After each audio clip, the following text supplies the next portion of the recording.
सुंदर मिथिला धाम, एहन सुंदर मिथिला धाम, दोसर पाएब कोने ठाम, दोसर पाएब कोने ठाम। दुल्हा दुल्हिन सीताराम जनकपुर में, हे दुल्हा दुल्हिन सीताराम जनकपुर में। हमने करबै ककरो वास, जखन मिथिला हमर बास, जखन मिथिला हमर बास। हमर बहिन अपन खास जनकपुर में, दुल्हा दुल्हिन सीताराम जनकपुर में।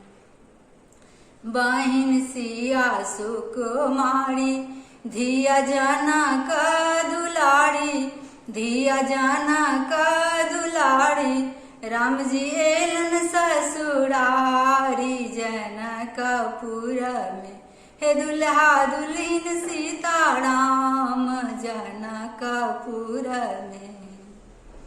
गंगा सागर स्नान, दर्शन करबै भगवान, दर्शन करबै भगवान। सुनबै मिथिला पुराण जनकपुर में, हे दुल्हा दुल्हिन सीताराम जनकपुर में। आनन लता बर भाग, पलगाउल अनुराग, पलगाउल अनुराग।